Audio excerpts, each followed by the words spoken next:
O que está nos preocupando muito, né?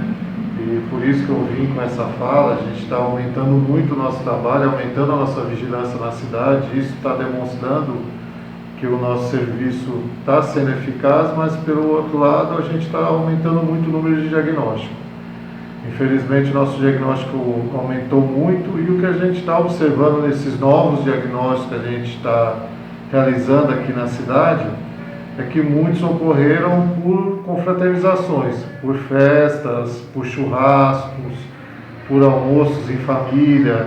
Então a pessoa às vezes só está com uma coriza, com algum sintoma bem leve, vai nesse churrasco, vai nessa confraternização e acaba transmitindo para outros. Então por que aumentou muito o diagnóstico? A vigilância começou a fazer esse trabalho. Então a gente diagnosticou um e a gente quis saber onde que essa pessoa foi nos últimos dias, nas últimas 2 semanas. Infelizmente, a maioria das histórias nos levou a essas confraternizações. Então a gente buscou todo mundo que participou de um churrasco, de uma festa e foi testando quem tinha sintoma. Por isso que teve esse aumento enorme aí nos últimos dias. Então o que a gente pede novamente? A gente já está pedindo já há vários meses, vamos insistir em estar pedindo novamente, para que não faça essas confraternizações. A gente está num período de alta transmissibilidade do vírus agora.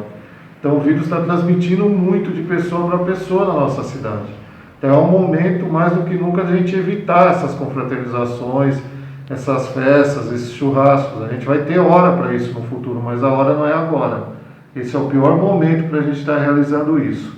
Então eu peço mais uma vez a colaboração de todos. A gente teve a abertura do comércio, lutamos para poder ter essa abertura do comércio, mas infelizmente se a gente não tiver ajuda total da população, a gente vai ter que fechar a cidade novamente.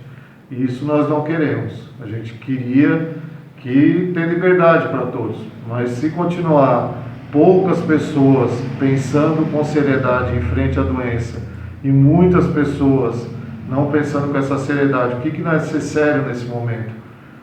Não usar máscara, não praticar as formas corretas de higienização, tá com várias pessoas no mesmo local sem máscara. Não tem como num churrasco você ficar com máscara. Eu tenho certeza que essas pessoas não estavam com máscara. Isso daí só ajuda a propagação do vírus. Então, por favor, pensem bastante, pensem muito a hora que vocês forem tomar alguma atitude dessa daí que possa propagar o vírus. Porque qual é o nosso medo? Felizmente, nós temos poucos pacientes graves internados. Mas se a propagação continuar dessa forma que está, a gente vai ter muitos pacientes graves e vai levar ao colapso da Santa Casa. Isso, infelizmente, pode acontecer. Então, mais uma vez, eu peço a todos que colaborem conosco aí e evitem essas confraternizações, essas festas. Esperem o momento certo. Um almoço de família com 10 pessoas já pode transmitir o vírus para essas 10 pessoas. Daí vai pegar um paciente idoso ou que tem um fator de risco e pode levar esse paciente ao óbito. Então, por favor, pensem muito antes de fazer alguma confraternização. E obrigado, e vamos continuar na luta na cidade aí, que é o que a gente espera que a gente consiga vencer essa luta no final.